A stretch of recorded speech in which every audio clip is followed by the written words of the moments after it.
So we've got Joe LeConte, who's the Senior Customer Success Manager at Akeneo, joined by Cooper Doughton, who's the Senior Software Engineer at Starkey. And Joe, Cooper, super excited to have you guys here today. I'm going to get you on up and let you introduce yourselves a little further.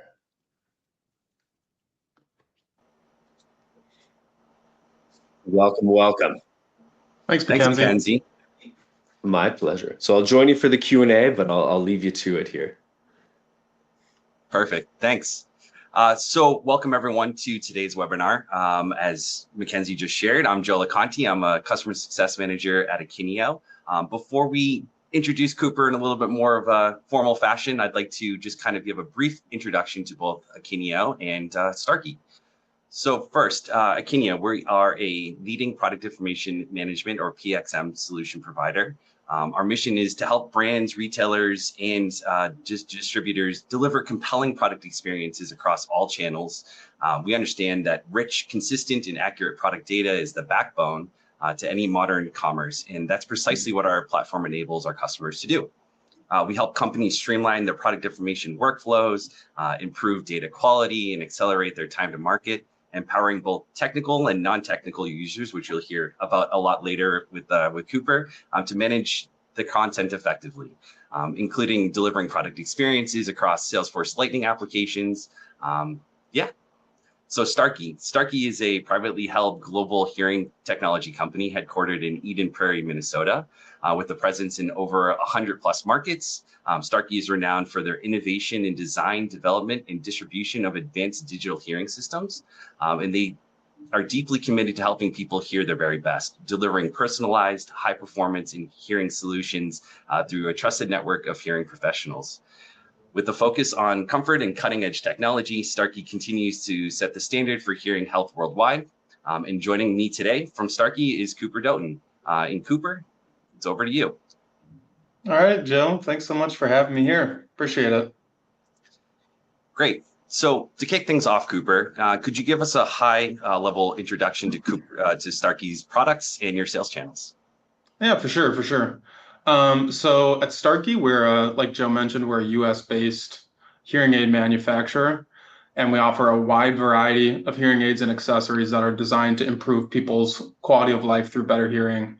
I think one thing that makes our product portfolio stand apart is that we were the first hearing aid manufacturer to leverage AI in our products. And what this really means, like a day-to-day, like in the feature set, is that it does things like advanced fall detection, language translation, and some health tracking. So as Joe mentioned as well, we operate in over 100 markets globally, which means that our global market strategy accounts for a wide variety of regulatory environments, languages, and customer preferences. Our SKUs number in the thousands and reflect the scale and combinations of models, colors, features, and regional configurations that we support. So from a sales perspective, we serve B2B audiences primarily. So that just means that we sell our products to hearing professionals through audiology clinics. Somebody comes in and they need hearing aids, and the audiologist orders and customizes those products through our e-commerce platform. Akeneo has been critical for our e-commerce application and helped us streamline our product information so we can launch faster and more consistently across our market regions. That provides a great foundation, Cooper, and thank you for sharing that. Let's talk a little bit about your internal processes. Who internally at Starkey owns and enriches your product data? Yeah, so as I'm sure many people on this call are, in the same boat as me, that product data ownership is cross-functional. It's touched by many hands who are part of the process from the very beginning of like designing the hearing aids, the products, that team, the technical team, people who are involved in the downstream when an order comes in, our manufacturing suite. And then, of course, there's our marketing team that enriches the data with consumer-facing content like descriptions, imagery, and localized messaging. So we, in addition to that, have to work closely with the regional teams, as we were talking about. So with all these different markets, we have to consider localizations, we have to consider regulatory things that in those markets. And Akeneo really does allow us to have those considerations in mind to scale to these markets for localization. Perfect. And let's dive a little bit deeper into your technology stack. What was the original source of your product information before Akeneo? Yeah, prior to Akeneo, it was a little bit of this, a little bit of that. I think so with Akeneo or before Akeneo, our ERP system is where we were deriving a lot of our like functional product data from. But in terms of getting the product data into our like e-commerce application or other systems, obviously a lot of that needed manual intervention and enrichment to support those like rich data points, images, descriptions, long descriptions, product titles, things like that. To bridge that gap, we used a lot of different methods between different teams, spreadsheets, Google Drives, manual processes, and a lot of the ownership of that work fell on our IT teams, which ended up just creating a lot of work for us. So in order to like accommodate that and try and streamline our processes, we developed custom web applications to take that information that would interact with other more native tools, CMS tools. Um, yeah, I mean, ETL processes, everything in between. Get in the chat if you've experienced something like that. It's a bit messy. It's a bit messy. So yeah, over the course of like since our web app went live in the early 2000s, over like 15, 20 years, things just kind of built and built and built upon each other, and we were coding around, trying to get better product data, basically. So it was a really fragmented system. Making the switch to Akeneo and then being able to export that data into Salesforce via just like a native out-of-the-box app was like awesome. It really helped our team and also made us much less reliant on just IT needing to provide solutions for getting extra, more enriched product data to these channels. Yeah, you nailed it, right? And that's really the heart of your story. So let's dive a little bit deeper into that. So you're using homegrown solutions, you're using applications like Sitecore that became extremely technical and created really complex processes that were really heavily relied on by your IT team. Could you elaborate on a specific challenge or bottleneck that your previous system created that you felt like it was hindering Starkey's ability to move quickly and innovate? Yeah, I mean, the first thing that comes to mind is like shortly before we started our new e-commerce application. So I didn't mention this earlier, but last year we decided that we were going to rewrite our entire e-commerce application in Salesforce. So we switched from a .NET React app that also had a little knockout JS in it from the past. They were years ago trying to rewrite this app, and then in React got about halfway done, never really finished all the other markets. So yeah, prior to that,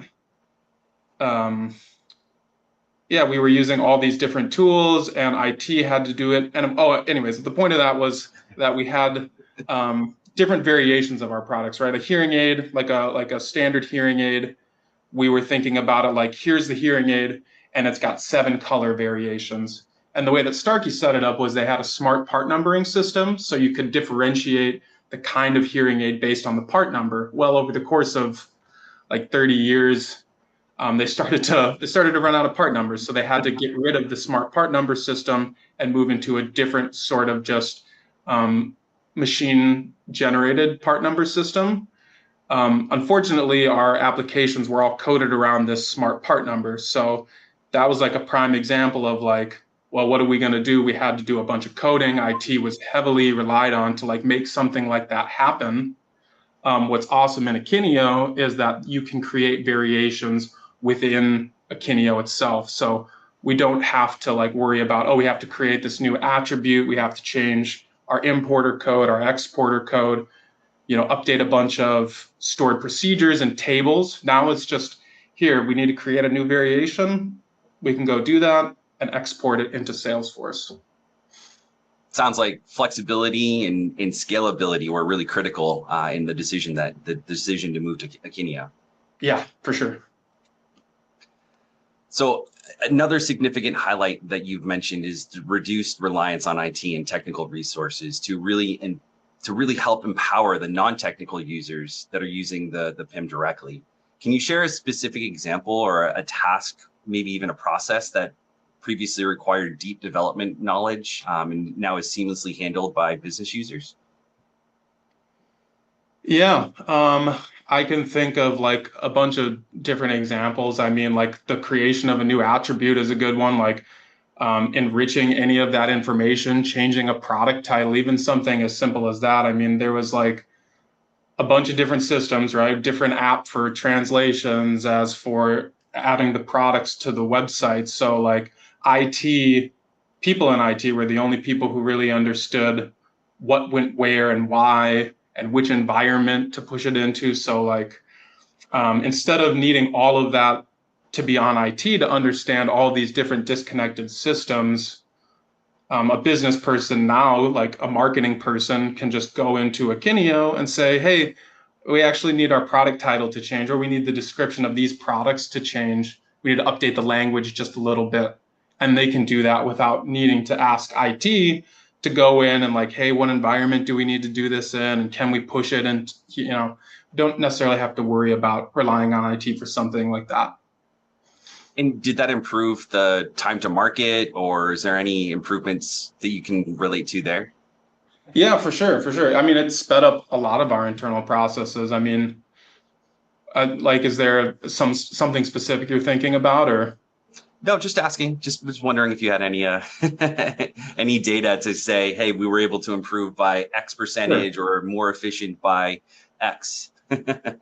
Yeah, I think for like time to market, it's definitely improved a lot. When we did our first, we launched our e-commerce site at beginning of May, mid-May, and that was adding something like over 2,000 SKUs to the PIM and then exporting into Salesforce. And like I couldn't imagine trying to do that with our tool set before.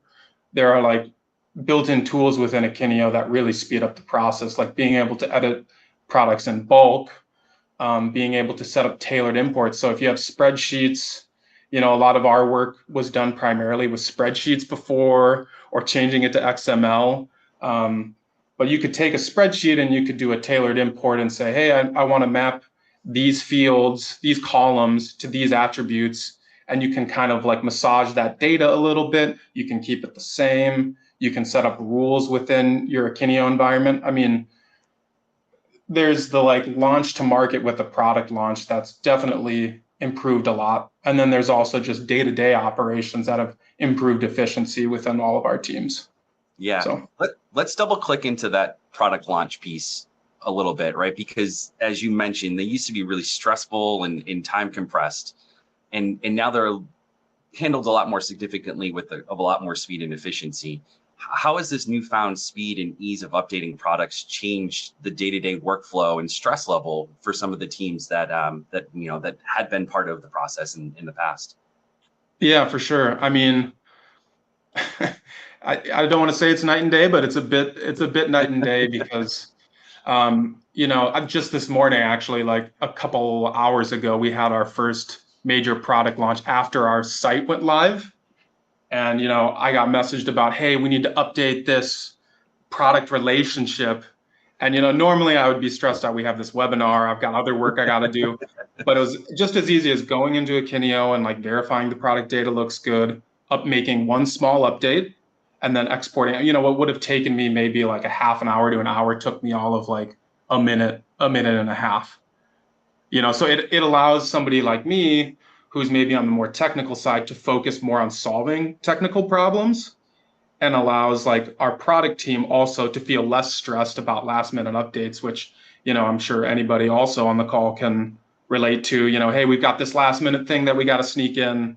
Oh, okay, yeah, we can do that for sure. Instead of being like, well, we're going to have to create a bug and a ticket and then prioritize that and we'll get it done next week or whatever. So that's an incredible story, and thank you for sharing.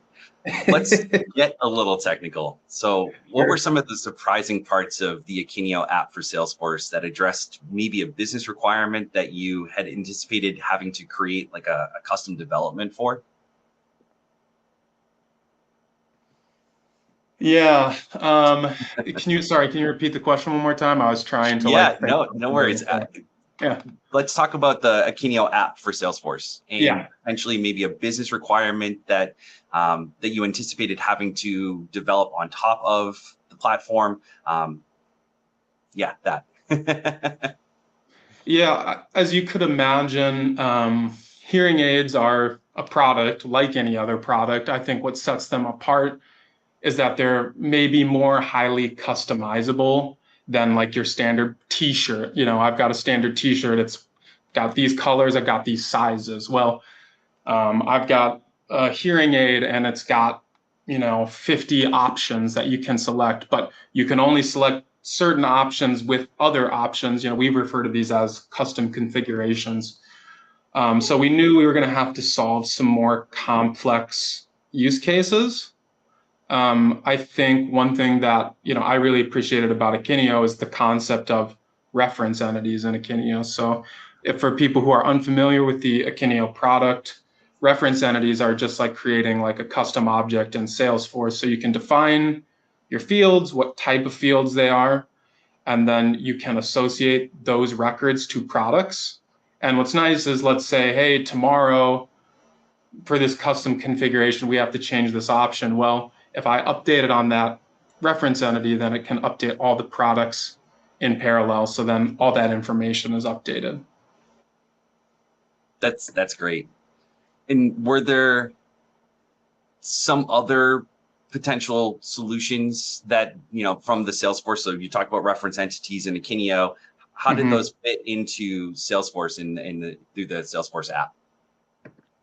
Yeah, so you can specify any number of fields on the product to object, and you can export that information there.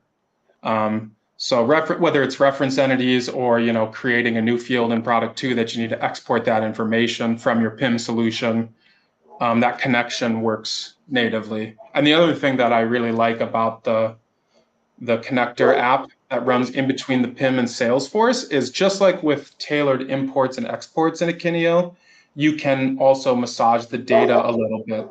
So let's say for some purposes, I have a URL that needs to be a certain way here, but it needs to have a certain format on export. I can run a certain number of transformations on that data in order to get it to be the way that we need it to, for whatever reason, if it can't be that way in the PIM, which most of the time it can, but sometimes. Adam just asked a question in the chat, which I think fits into this part of the conversation. How long did it take for you guys to go from fully integrated from 0 to 100%? Yeah, for sure. So we were, it's a bit of a hard question, but I will say that it's a hard question in the sense that the coding for the e-commerce application was happening in parallel. So from my perspective, we met with the Akeneo folks for the first time in September. I was just looking back at, some users that I created in September, and I was like, oh yeah, that's when we had these initial meetings. So we got access to a sandbox PIM mid-September, and I was able to set up, over 2,000 SKUs and get everything ready to go before the end of the year. And that was great because then it never really felt like, we're blocked by the product data not being ready. So using the app itself was never the problem. So it was great. Yeah, I mean, 0 to 100%, I'd say 100% set up in between the two, very quickly.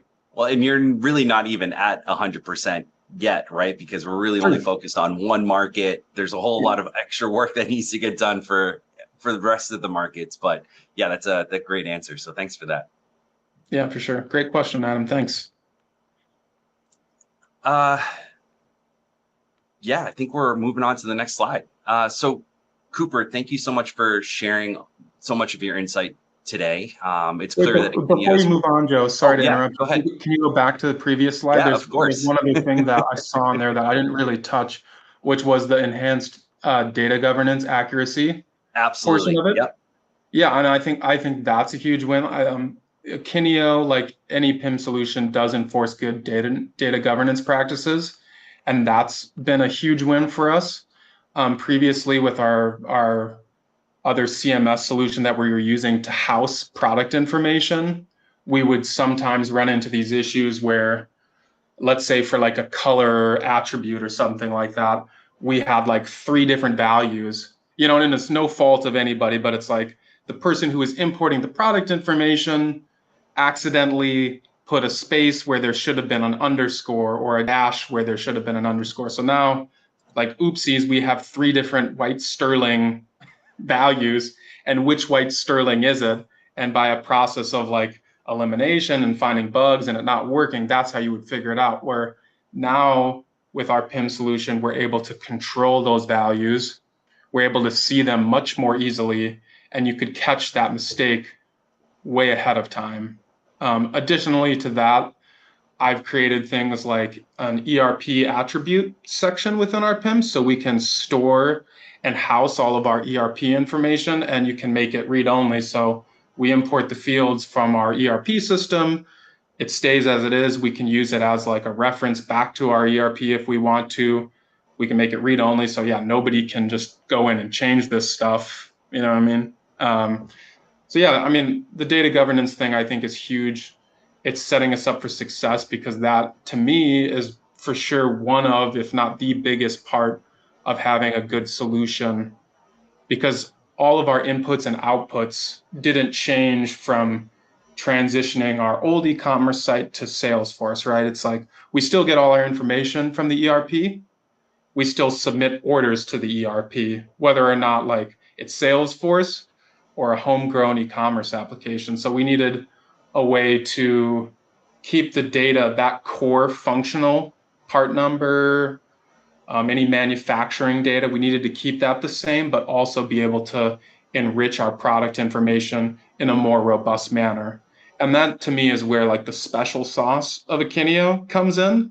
It allows us to do that much more quickly and scale, because like you said, yeah, we just did our first launch in May for the US, but we have a few different international sites that are going to be coming up. We had like a new client, so we had to spin up a new site in like 2 weeks. Oh no, what are we going to do? Okay, well, it wasn't that scary, because in terms of our product data thing, we were able to segment our product information, add new products quickly, and respond to like business requests much faster than we previously would have been able to do.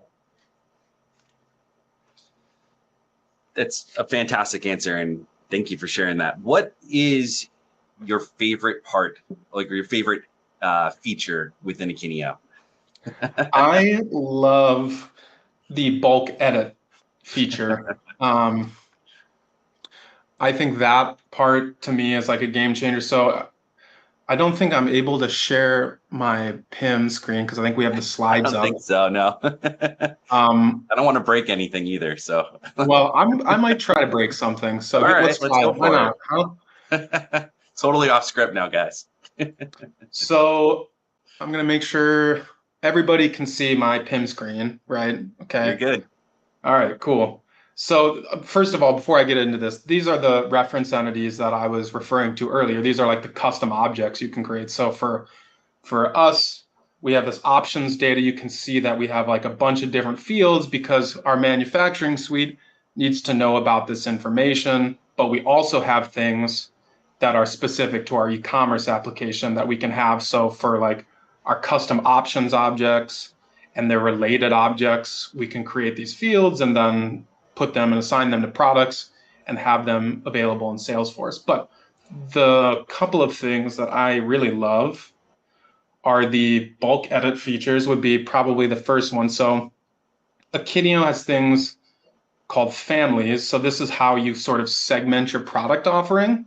So you can see here for our product offering, standard hearing aids, custom hearing aids. We've got a few different kinds. We've got like ear molds, accessories, et cetera, et cetera. So if I wanted to like bulk update some products, I could go in and like filter down based on any number of filters. And you can use any attribute in your PIM solution to filter down into your products. So if I want to update the standard custom hearing aids and this product family within a certain catalog, as I've already done, I can filter it down, and then I could just select all of them, and then you have access to these bulk actions. So you could do any of these. You can edit your attribute values. This is what I did this morning at 7:30 when someone was like, hey, it's not looking right on the site. Okay, well, easy to do. That's fine.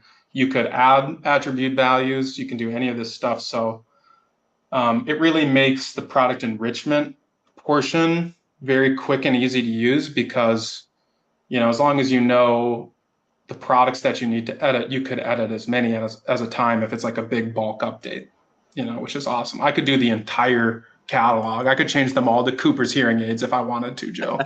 I wouldn't do that, Cooper. I don't think that's in the best interest of Starkey. Don't worry, this is the sandbox. It's fine.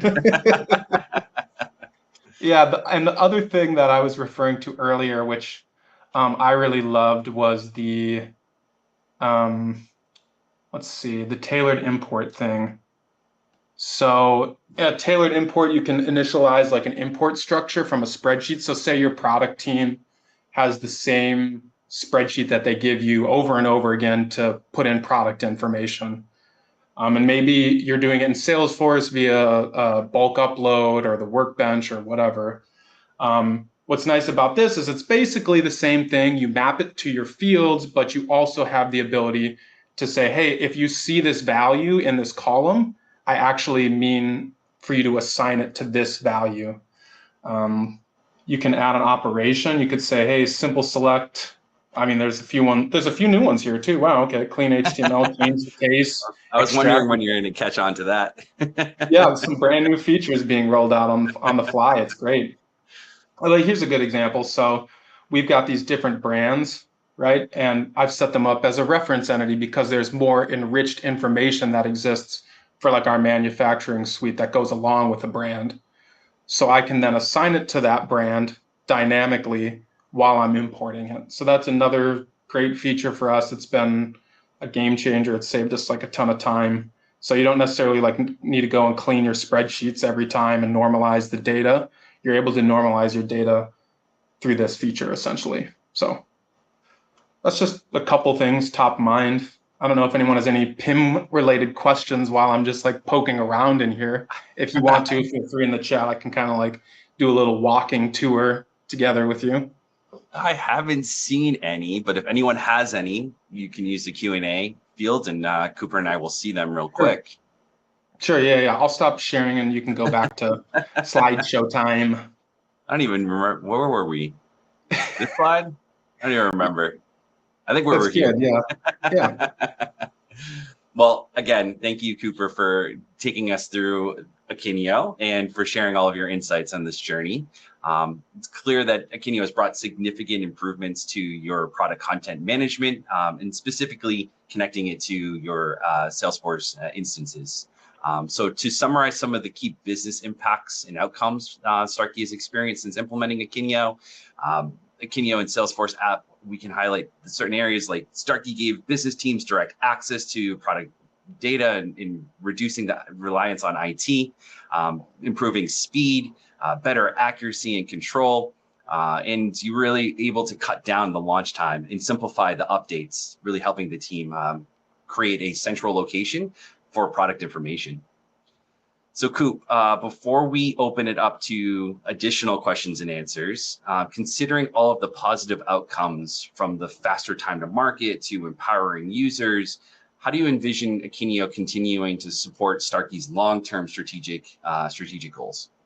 Yeah, well, like we both mentioned towards the beginning, we have a bunch more markets to roll out our e-commerce platform in.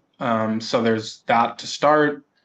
Additionally, there's already been some pretty big interest from some internal teams on seeing how they could leverage this product information to make their lives easier, because same as us, they have homegrown applications that do some stuff, but there are pain points with those where, Akeneo is really easy to use. It's pretty straightforward and is probably a better way to maintain that product information. So, I see it at the very least, we're going to be, doing a bunch of localization for a bunch of different markets for our product information, but potentially it could be like the central hub for enriched product information within our organization. So Just depends on timeline and resources, Joe. You know how it goes. Always does. Always does. Any last thoughts, Cooper, before we bring Mackenzie back onto the stage to kind of go over some questions and answers? No, I think that's it from me. Yeah, let's do some Q's and some A's. Plenty, ask away, ask your questions.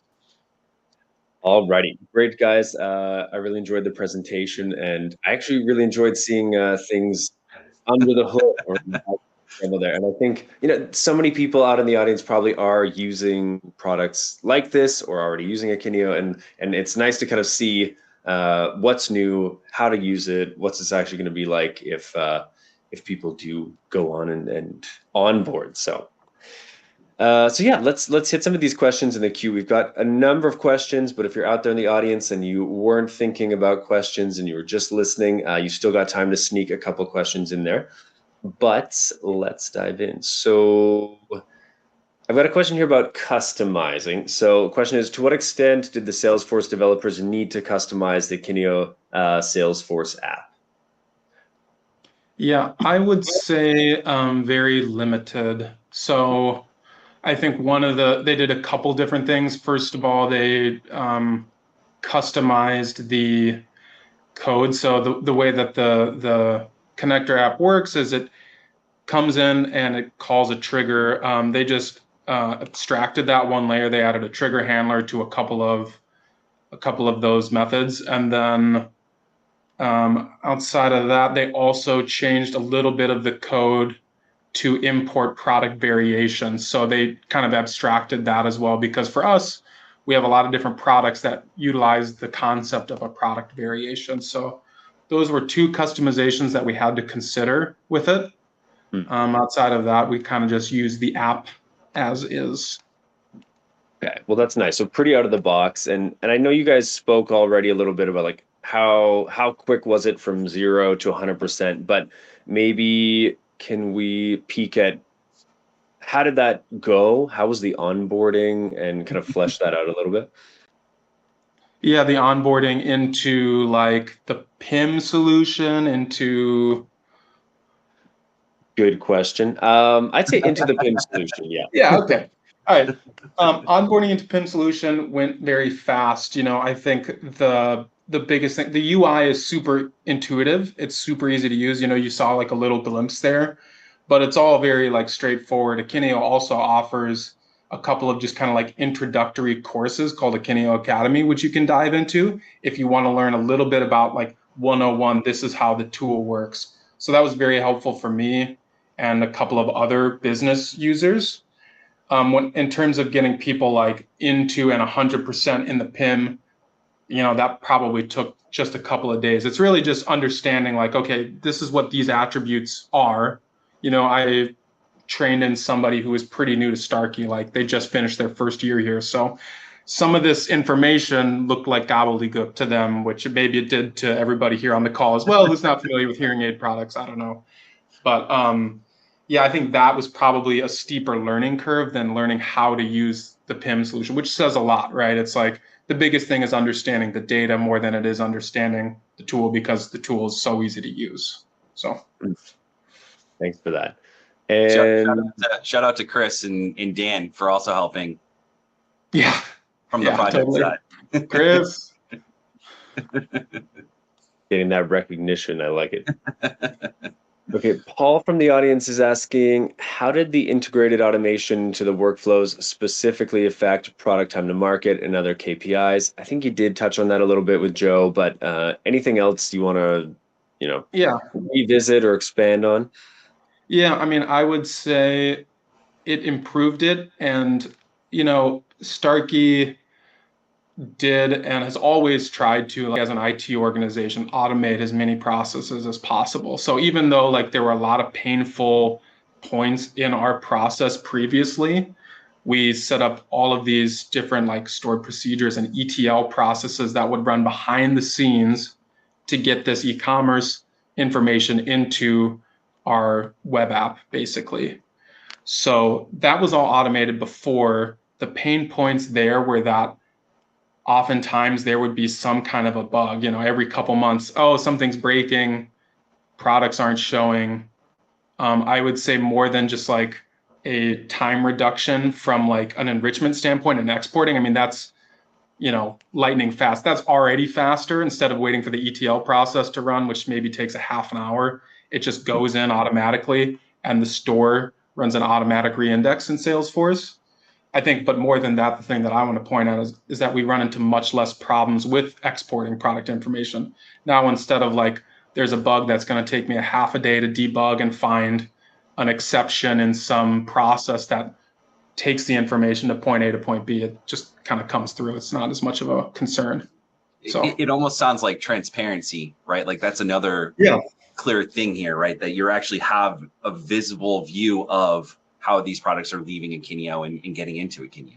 Yeah, and the other thing is there's just less going on, so there's less points for it to break. The process is much less complicated. So kind of like with anything, if you're doing some plumbing and you got like 3 connectors, there's 3 points where it can go wrong as compared to 1. So Beautiful. Well, sounds way simpler. And as you were opening in the webinar, mentioning how many different things were involved in your processes in the stack, this sounds like it really just cleaned house and let you kind of focus on what you need to focus on. I'm sure anybody else who works in IT and product information on the call can resonate with some part of that. I mean, it's like over the course of time, some of those business processes get more complex because more requirements are gathered, and then you're trying to like figure out how to make these new requirements fit into your solution.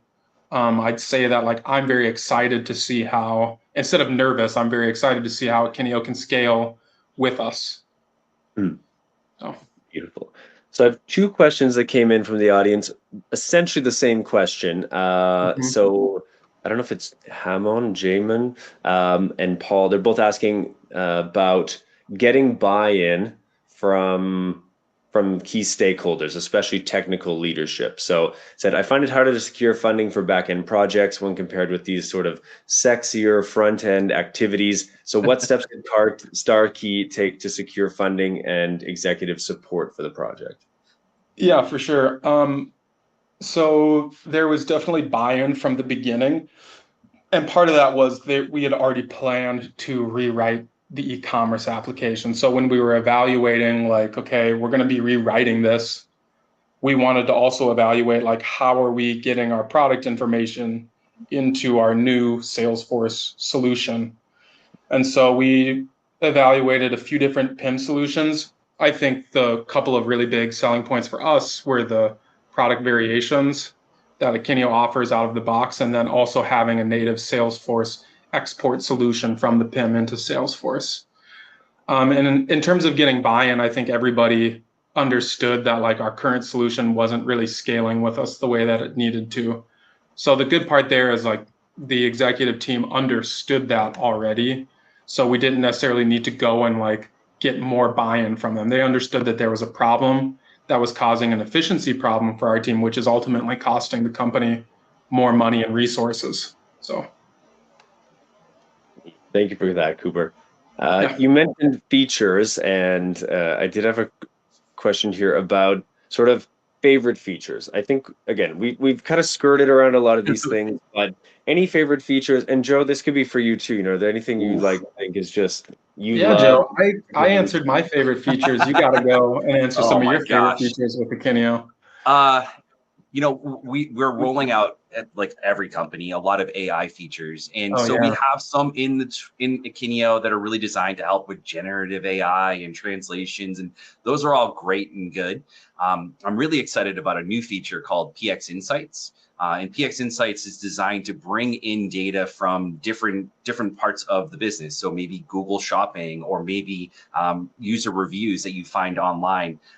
That information is fantastic and really can help with the enrichment process. But what I'm super excited about is the ability for you to put in a prompt and see how your products look on ChatGPT. Like that's a really cool feature that a lot of our customers are going to start leveraging, and I'm promoting the heck out of it because I think it's super, super valuable, especially with the way that digital commerce is going. Right. Totally. I do sorry. want to touch quick on too, something that Akeneo just rolled out that I wish that they had rolled out like a year ago before we signed up was they introduced a data architect AI thing that can basically take your spreadsheets and spin up an entire PIM instance for you.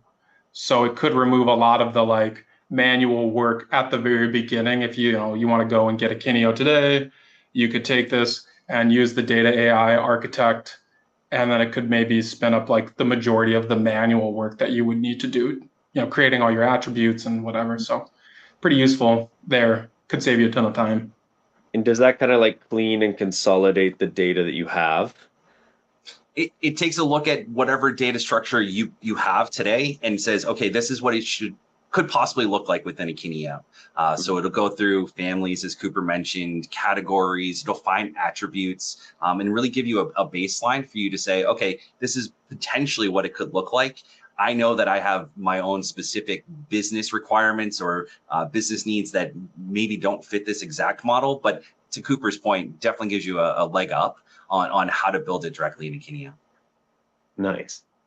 Well, since we're talking about kind of the AI and some of these new features, what is on the product roadmap going forward here?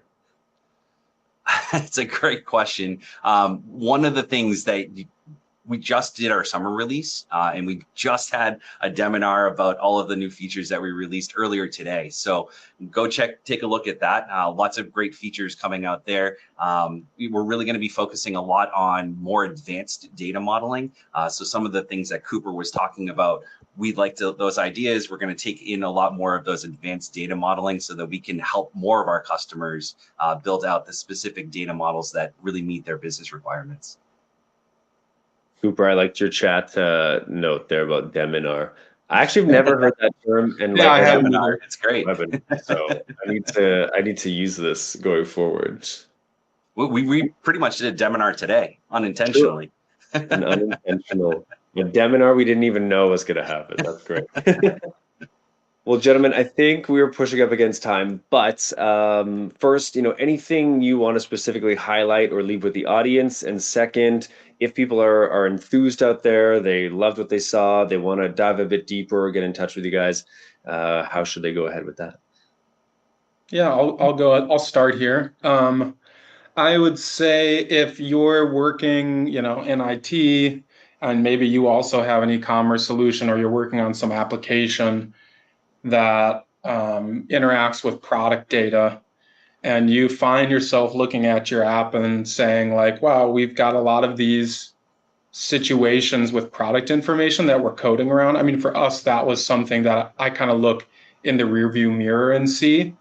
It's kind of easy to say now that I can create attributes and update things and have all this information kind of on my fingertips, that I realized like, oh, we were actually coding around not having enough robust product information in our application. So if you find yourself maybe like reflecting on that, maybe evaluate what you could do in terms of a PIM solution or like how your organization handles product information. And if you want to get in touch at all, you can find me on LinkedIn or probably Reddit. Those are like the only two things. I'm off social media, can't handle it. So that's my bag. I was going to say the same Or thing. actually, quick shout out too, I also have music on Spotify and Apple Music under my full name there. So you could stream my like jazz EP if it so interests you to check out. Okay, that'll be like my working soundtrack for the rest of the day. It is, yeah. It's lyric free. I can't listen to lyrics really while I work on anything IT, but so. Nice. LinkedIn for me, reach out to me. My full name's right there. And then for Akeneo, visit akeneo.com, and we'll get you connected with the rest of the team. Awesome. Well, Cooper, Joe, thank you so much. It's been a pleasure. Love picking your brains here with these audience questions and learning a little bit more about this collaboration and how it's all gone for you. So this is really good. And thanks, Cooper, for sharing a little bit under the hood. I think that is truly valuable for anyone out there considering, how to manage this and when this is their reality. So same. Yeah, that's the best way that I learn is like hands-on, kind of like poking around. So for sure. Beautiful. Well, gentlemen, thanks so much for being here, and we'll see you again soon. Thank you, Mackenzie. Thanks, All right, Cooper. thanks. My pleasure. All right, everyone in the audience, we are just going to do a couple little bits and bobs and wrap up here. So I do want to remind you about all of those links in the Docs tab. If you haven't yet hopped over there, you definitely should. There's a link to the product page for the PIM or product information management for your every Salesforce need with Akeneo. So check that out. The App Exchange listing's also there. The Akeneo App Store and their product cloud are also linked in there. So you can really prepare for that future of AI commerce with all the different products that Akeneo offers. So definitely check those out if you're interested, learn a little bit more. We're also going to launch a survey really quickly. This is just for us internally to see how are we doing, what are you enjoying in terms of the platform, the format, the content, the moderation. So a little bit of hot feedback just to help us keep evolving and growing and making sure we're bringing you the best that we can each and every day. So that's going to pop up kind of in that same chat docs Q&A area. Any questions that we didn't get to, we will be passing those on to the team. So don't fret. Anything left unanswered will be answered, and we'll make sure you get all the information needed. And while you're doing all that, grabbing your downloads and clicking those links and answering the survey, we are going to give away that $250 Amazon gift card right here and now. Quick reminder, you do need to meet those prize terms and conditions and have been here for today's webinar in its full duration. But other than that, let's give this away. So Steve Bretlinger from Nebraska, you are a lucky winner today. Steve, congratulations. And we're going to reach out after the webinar to let you know how you can claim your prize. And finally, I just want to give a round of thank yous again.